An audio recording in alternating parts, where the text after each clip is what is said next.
Breakfast. It is small town New Zealand at its very best, a house built entirely from scratch, all in the name of charity. It's a massive project, but in Napier, it's all in a day's work. It's the house being built for the cystic fibrosis charity 65 Roses. We sent Maddie McLean to check it out. It sounds like a pretty simple recipe. Take one car park, add a dollop of community spirit, and you have this. This is the house for 65 Roses. Blown away by the generosity of builders and you know, sub-trades who have offered their help to get this project underway and completed ahead of schedule. And it's all for the benefit of children like Lily Hasselman. You can't tell from her cheeky grin, but Lily suffers from cystic fibrosis. So her dad wanted to do something to help not just Lily, but anyone suffering from the disease, which causes long-term respiratory problems. His plan to build a house, auction it off, and donate all of the money, every cent, to the Cystic Fibrosis Trust. So we checked in with them on day 19. Good, how are you? How's it all going? Yeah, good. Having a good day. Everyone's been here working, everyone turned up as usual.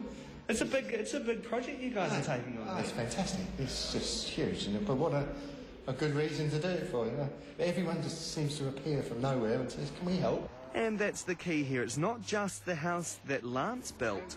This is a massive community project. This is just a small section of the literally hundreds of people who have worked on this team. Everyone from the flooring guys to the Magpies rugby team to the staff here at Mitre 10 Mega. And they're this close to finishing the house. We actually just got asked this morning to come down from the gym, but, it's a great cause to get behind. They're auctioning the house off in 3 weeks and are hoping for some generous donations. If you went and built this house, you'll probably spend between $150,000 and $170,000. But as it's such a good cause, I'd have to get $200,000. But I'm an eternal optimist. Everyone in the community has something to offer. Yeah, we've opened up an account called 65 Roses. So any donation for it can be made at any BNZ, your local BNZ store, throughout New Zealand. Tonight at the Duke of Gloucester, we're putting on a shout for all the builders and all the people that have been involved with the doing of this. Obviously, not too good on the manual work, so we're going to do what we can for everybody. It's been hard yakka, but the team say they'll have the house finished by this weekend. And not just the tradesmen who do this for a living, it's the people just down the end of the street, right? It's the general public. They just come in, someone will come in the store to buy something, and they walk over and say, what are you doing? Oh, this is the house for 65 Roses. Well, what can I do? For Lily's parents, the whole process has been a bit overwhelming. People don't have spare cash these days. There's no spare cash lying around. So for people to donate money, it's just unbelievable now. So it's fantastic.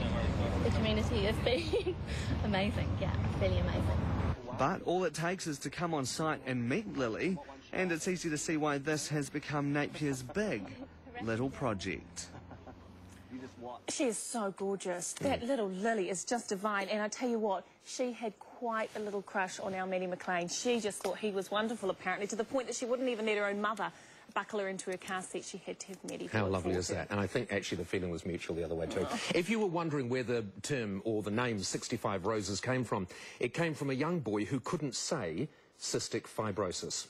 And so he said 65 Roses. It's cute, isn't it? Nice little story.